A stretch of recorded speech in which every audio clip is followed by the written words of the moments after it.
നമസ്കാരം. എല്ലാ ഗുരുജനങ്ങൾക്കും ബന്ധുമിത്രാദികൾക്കും ഒരായിരം നന്ദി, നമസ്കാരം. ഞാൻ ഡോക്ടർ എം ഷിബു നാരായണൻ, പമ്പായം. ഈ ചാനൽ കൂടി എല്ലാവരും സബ്സ്ക്രൈബ് ചെയ്യണം, വീഡിയോ ഷെയർ ചെയ്യണം. എല്ലാവർക്കും നല്ലത് വരട്ടെ എന്ന് പ്രാർത്ഥിക്കുന്നു.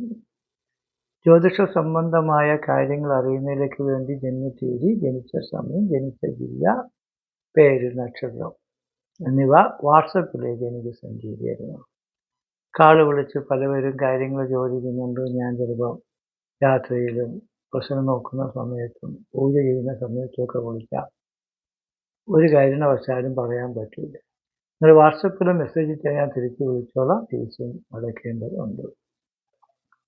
1200 ആണ്ട് ചിങ്ങമാസം മുതൽ കർക്കിടക മാസം വരെയുള്ള പുതുവർഷ ഫലത്തെയാണ് പറയാൻ പോകുന്നത്. രേവതി നക്ഷത്രക്കാർക്ക് ഈ വർഷം ഗുണമാണോ ദോഷമാണോ എന്ന് ചോദിച്ചാൽ നമുക്ക് ഗുണങ്ങൾ വർഷാവസാനം കിട്ടും. തുടക്കം വളരെ ദോഷമാണ്. 2023 മാർച്ച് മുതൽ കഴിഞ്ഞ 1.5 കൊല്ലം കൊണ്ട് രേവതി നക്ഷത്രക്കാർക്ക് 7 ശനിയാണ്. ഇപ്പോൾ തുടങ്ങിയിട്ട് 1.5 കൊല്ലമായി. ഇനി നമുക്ക് 7.5 വർഷത്തിൽ 6 കൊല്ലമുണ്ട് 7 ശനി തീരെ. അപ്പോൾ 7 ശനിയിൽ കൊല്ലുന്ന സമയം ഈ 2025 മാർച്ച് മാസം മുതൽ 2.5 വർഷമാണ്. വളരെ സൂക്ഷിക്കണം. നമ്മുടെ രാമനും ലക്ഷ്മണനും രാജ്യവും ഭരണവും എല്ലാം നഷ്ടപ്പെട്ട് വനത്തികേറിയ സമയമാണ് 7 ശനി. അതുകൊണ്ട് 7 ശനി വന്നാൽ നമ്മുടെ അധികാരം, പണം, ജോലി, ഇത്രയേ കാലം കഷ്ടപ്പെട്ട് നേടിയില്ല, ഒരു നിമിഷം കൊണ്ട് സുനാമി ഒന്ന് അടിച്ചുകൊണ്ട് പോയതുപോലെ തകർന്നു പോകുന്ന സമയമാണ്. ഇത് കേൾക്കുമ്പോൾ നിങ്ങൾക്ക് വിഷമം തോന്നും. നിങ്ങൾ വിഷമിക്കാതെ ഇരിക്കാനാണ് ഈ ഫലം പറയുന്നത്. അപ്പോൾ 7 ശനി വന്നാൽ നാനാരോഗം, ഒന്ന് മാറി അസുഖം, എന്നും നമുക്ക് ആശുപത്രിയിൽ പോവേണ്ടി വരൂ, കിടക്കേണ്ടി വരൂ, മരിക്കൂ എന്നൊക്കെ തോന്നും. അപ്പം മരുന്നും മന്ത്രവും നമുക്ക് വേണം, ആശുപത്രിയും വേണം, ചികിത്സയും വേണം. കാരണം ചെറിയ അസുഖം വന്നാലും പെട്ടെന്ന് മാറില്ല. അതുകൊണ്ട് നിങ്ങളൊരു മഹാരോഗിയായി പോയെന്ന് വിചാരിക്കാനും പാടില്ല. സുഖത്തിനും സാമ്പത്തിക ദാമ്പത്യം, എത്ര കോടീശ്വരന്മാരായിരുന്നാലും പൈസ പോകുന്നത് അറിയില്ല. സാമ്പത്തിക നഷ്ടങ്ങൾ അപ്രതീക്ഷിതമായിട്ടുണ്ടാകും. പ്രത്യേകിച്ച് പാർട്ണർമാരും ഫ്രണ്ട്സുമൊക്കെ നമ്മളെ പറ്റിക്കാതിരിക്കാൻ സൂക്ഷിക്കുക.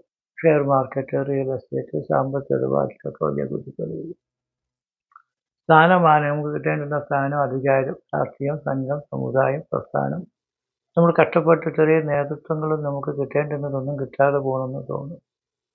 അതേപോലെ രാജിവെച്ച് പോകാതെ ജോലി രാജിവെക്കണം, പ്രസ്ഥാനത്ത് രാജിവെക്കണം, നമ്മൾ പ്രവർത്തിച്ചുകൊണ്ടിരിക്കുന്ന പ്രവർത്തന രംഗങ്ങൾ വേണ്ടാന്ന് നമുക്ക് തോന്നിപ്പോകും.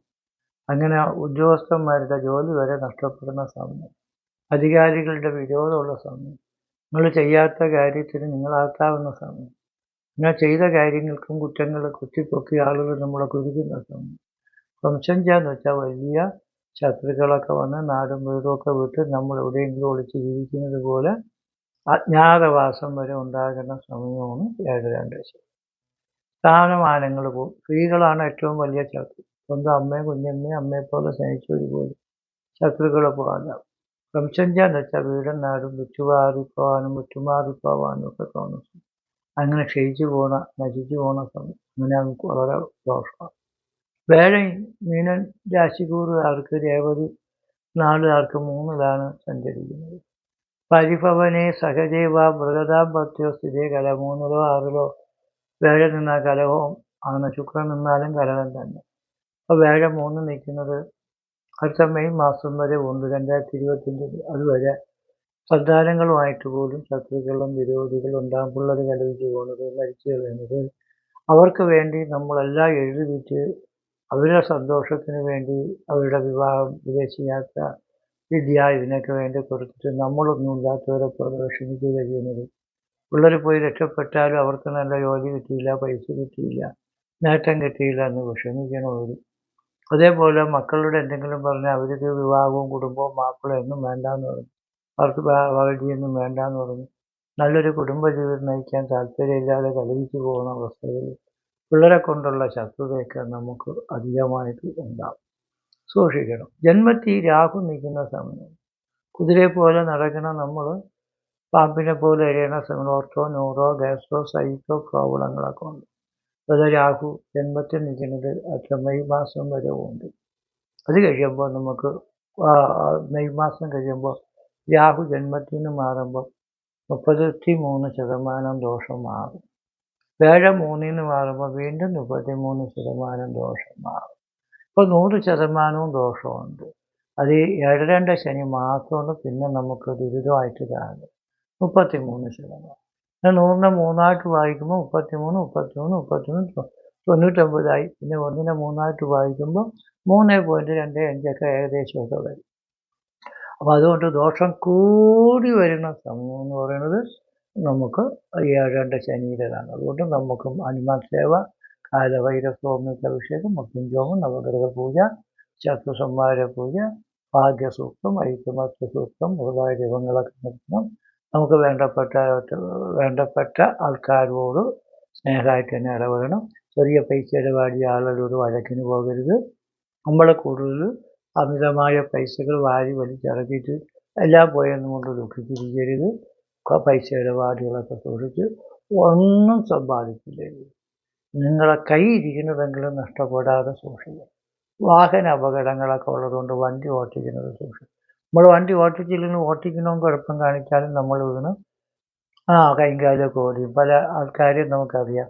അവർ ഡ്രൈവ് ചെയ്തില്ലെങ്കിൽ അപകടത്തിൽ ദുഃഖം അനുഭവിക്കുന്ന ഒരുപാട് വലിയ വ്യക്തികളെയും ചെറിയ വ്യക്തികളെയൊക്കെ നമുക്ക് അറിയാം. അതുകൊണ്ട് വളരെയധികം സൂക്ഷിക്കുന്നു. കാലഭൈരവ ക്ഷേത്രത്തിൽ എല്ലാ മാസവും ഈ വരുന്ന 7.5 വർഷവും 7-2 ശനിയുള്ളത് 1.5 കൊല്ലം ആയല്ലോ 6 കൊല്ലമുണ്ട്. എല്ലാ അമാവാസി പൂജയ്ക്കും കൊടുക്കണം. കഴിയുന്ന തരത്തിലുള്ള പൂജകളൊക്കെ ചെയ്യണം. കാരണം കാലനെന്ന് പറയുന്നത് 64 കലകളും 1008 രൂപഭാവങ്ങളും സാന്നിധ്യ കടാക്ഷങ്ങളും നിറഞ്ഞ മാന്ത്രികന്മാരും താന്ത്രികന്മാരും കൗളവാചാരത്തിലും ഉള്ള പൂജകളും ശിവന്റെ സത്വം, രജം, തമോ ഗുണപ്രധാനമായിരിക്കുന്ന സർവശക്തികളും അടങ്ങിയിരിക്കുന്ന ഒരു പ്രതിഷ്ഠയാണ്. എല്ലാ അമ്പലത്തിലും ഇങ്ങനെ ഒരു പ്രതിഷ്ഠ വരില്ല. ഞങ്ങൾ മാന്ത്രികന്മാരാണ് അപ്പൂപ്പന്മാരുടെ കാലത്ത്.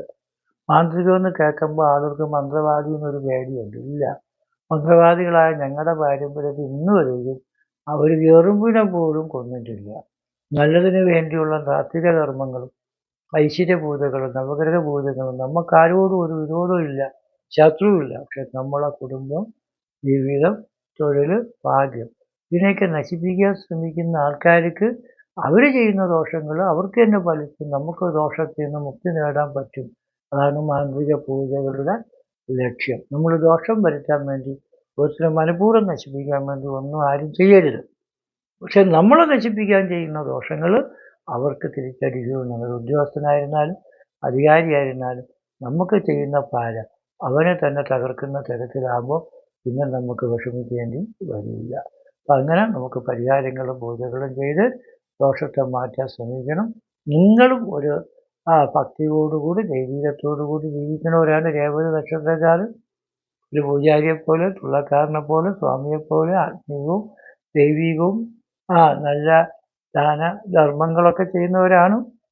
അതുകൊണ്ട് കുറേ ദോഷങ്ങൾ ജനങ്ങളുടെ പ്രാർത്ഥന കൊണ്ട് നമുക്ക് കിട്ടും. എങ്കിലും നമുക്ക് ഉള്ള ദോഷങ്ങൾക്ക് മാറാൻ നമ്മളും കൂടെ ചെറിയ ഒരു ശ്രദ്ധയോടുകൂടി പ്രവർത്തിച്ചാൽ നമുക്ക് വലിയ ദോഷങ്ങളിൽ നിന്ന് രക്ഷ പ്രാപിക്കാൻ പറ്റും.